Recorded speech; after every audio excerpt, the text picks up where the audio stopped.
प्यारे बच्चों, तो आइए सुनते हैं हिंदी लोक कथा अजगर। बहुत वर्ष पहले एक राजा की दो रानियां थीं। बड़ी रानी शोभा बहुत अच्छे स्वभाव की दयावान स्त्री थी। छोटी रानी रूपा बड़ी कठोर और दुष्ट थी। बड़ी रानी शोभा के एक पुत्री थी, नाम था देवी। रानी रूपा के भी एक बेटी थी, नाम था तारा। रानी रूपा बड़ी चालाक और महत्वाकांक्षी स्त्री थी। वह चाहती थी कि राज्य की सत्ता उसके हाथ में रहे। राजा भी उससे दबा हुआ था। रानी रूपा बड़ी रानी और उसकी बेटी से नफरत करती थी। एक दिन उसने राजा से कह दिया कि रानी शोभा और देवी को राजमहल से बाहर निकाल दिया जाए। राजा रानी रूपा की नाराजगी से डरता था। उसे लगा कि उसे वही करना पड़ेगा जो रूपा चाहती है। उसने बड़ी रानी और उसकी बेटी को राजमहल के बाहर एक छोटे से घर में रहने के लिए भेज दिया। लेकिन रानी रूपा की घृणा इससे भी नहीं हटी। उसने देवी को आज्ञा दी कि वह प्रतिदिन राजा की गायों को जंगल में चराने के लिए ले जाया करे।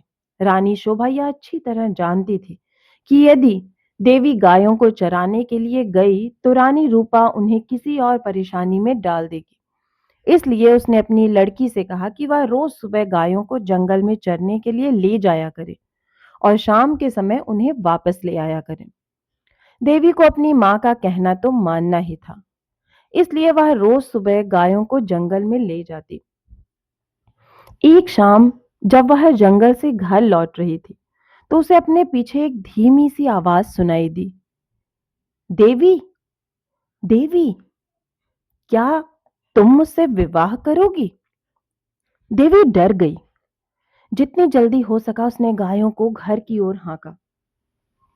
दूसरे दिन भी जब वह घर लौट रही थी, उसने वही आवाज पुनः सुनी। वही प्रश्न उससे फिर पूछा गया। रात को देवी ने अपनी माँ को उस आवाज के बारे में कहा। माँ सारी रात इस बात पर विचार करती रही। सुबह तक उसने निश्चय कर लिया कि क्या किया जाना चाहिए।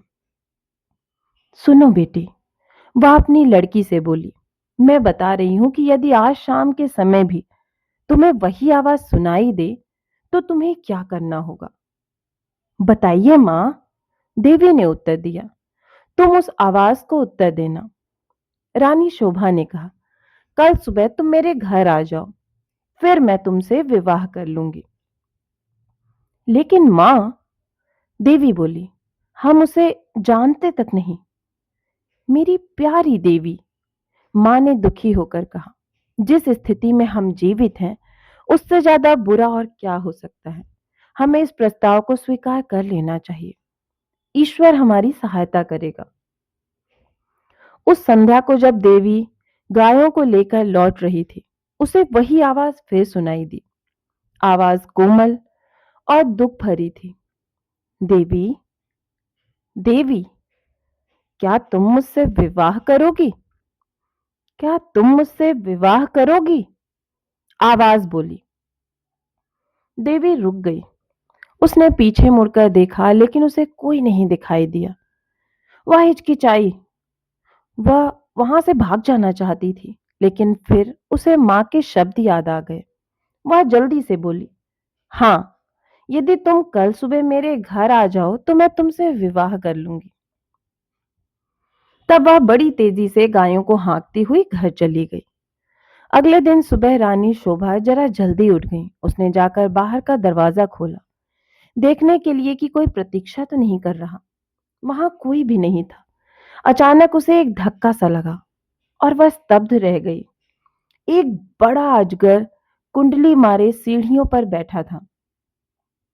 रानी शोभा सहायता के लिए चिल्लाई। देवी और नौकर भागे भागे आए कि क्या बात है। तभी एक आश्चर्यजनक बात हुई। अजगर बोला, नमस्कार। उसका स्वर बहुत ही विनम्र था। मुझे निमंत्रित किया गया था, इसलिए मैं आया हूं। आपकी लड़की ने मुझसे वादा किया था कि यदि मैं सुबह घर आ सकूं तो वह मुझसे विवाह कर लेगी। मैं इसलिए आया हूं। रानी शोभा की समझ में नहीं आ रहा था कि वह करे तो क्या करे। उसे तो यही आशा थी कि किसी दिन कोई सुंदर नौजवान उसकी लड़की से विवाह करने आएगा। उसने यह कभी नहीं सोचा था कि वह अजगर होगा। एक नौकर भागकर रानी रूपा के पास गया। उसे उसने सारी घटना बता दी। रानी यह सुनकर प्रसन्न हुई। वह उसी समय अपने नौकरों के साथ रानी शोभा के घर गई। यदि राजकुमारी देवी ने किसी के साथ विवाह का वायदा किया है, वह बोली, तो उसे अपने वायदे को अवश्य निभाना चाहिए। रानी होने के कारण यह देखना मेरा कर्तव्य है कि वह अपना वायदा पूरा करें। उसी दिन विवाह हो गया।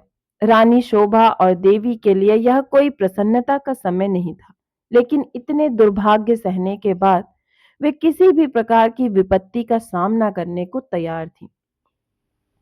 विवाह के पश्चात अजगर अपनी पत्नी के साथ उसके कमरे में गया।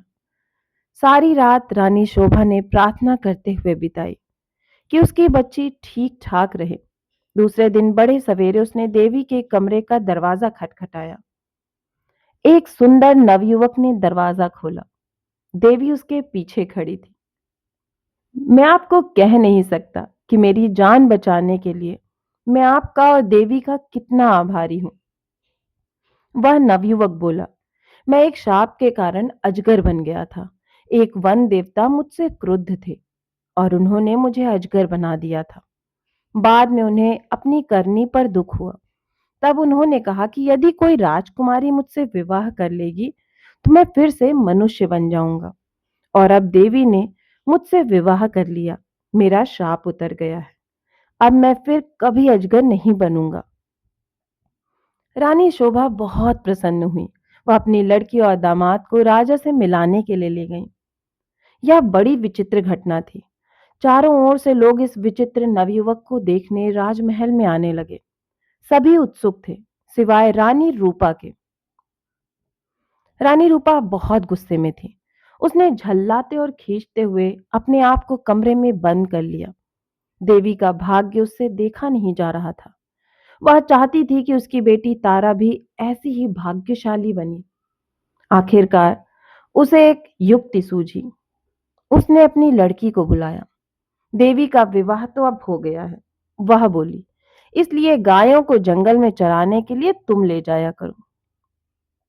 नहीं, तारा चीख कर बोली, इतने नौकर हैं तो फिर मैं क्यों गायें चराने जाऊं? यह मेरी आज्ञा है।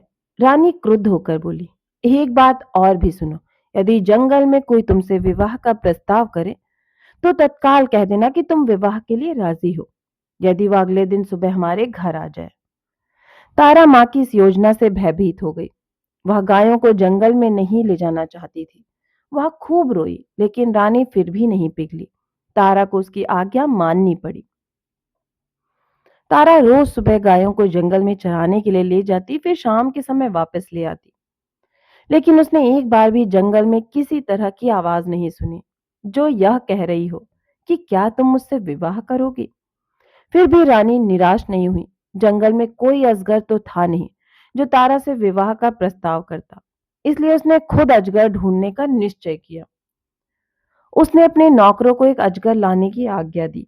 बहुत खोज करने पर काफी दिनों के पश्चात उन्हें एक बहुत बड़ा अजगर मिला। उसे पकड़कर वे राजमहल में ले आए। आखिरकार रानी का अभिप्राय पूरा हो गया और उसने तारा का विवाह इस अजगर से कर दिया। अब रानी को संतोष हुआ। विवाह की रात तारा तथा अजगर को एक कमरे में बंद कर दिया गया। रानी अधीरता से सुबह की प्रतीक्षा कर रही थी। रानी रूपा ने सवेरे सवेरे ही लड़की के कमरे का दरवाजा खटखटाया, लेकिन कोई उत्तर न मिला। उसने जरा और जोर से दरवाजा खटखटाया, लेकिन दरवाजा तब भी न खुला। रानी से और प्रतीक्षा ना की गई और उसने धक्का देकर दरवाजा खोल दिया। मोटा अजगर जमीन पर पड़ा हुआ था, लेकिन तारा का कहीं पता नहीं था। रानी चीख पड़ी। महल में सभी ने उसका चीखना सुना। राजा और नौकर भागे आए कि क्या बात है, राजकुमारी कहाँ है? सब चिल्लाए, वह तो अजगर के पेट में होंगी। रसोइया बोला, देखो वह कितना मोटा हो गया है। रानी बड़ी जोर जोर से रोने लगी। राजा भी रोने लगा। रसोइया अपना सबसे बड़ा चाकू लेकर आया। वह बोला, यदि वह अब तक जीवित हुई तो मैं राजकुमारी को बचाने की कोशिश करूंगा। उसने अजगर का पेट चीर डाला। तारा अच्छी भली जीवित थी। रसोइये ने उसे बाहर खींचा। वह चीख मारकर अपनी मां की तरफ भागी। अजगर की मृत्यु हो गई और साथ में रानी रूपा की इस इच्छा की भी कि तारा का विवाह देवी की तरह ही किसी योग्य और संपन्न नवयुवक से हो। तो बच्चों, आपको ये कहानी कैसी लगी? मुझे आशा है कि यह कहानी आपको बहुत ही पसंद आई होगी। अगर आपको कहानी पसंद आई है तो इसे अपने दोस्तों के साथ शेयर करें। और हाँ, इसी तरह की मनोरंजक कहानियां सुनना चाहते हैं तो इस चैनल से जुड़े और इसे सब्सक्राइब करना ना भूलें। फिर मिलती हूँ इसी तरह की एक और नई कहानी के साथ। तब तक आप सभी अपना खास ख्याल रखें।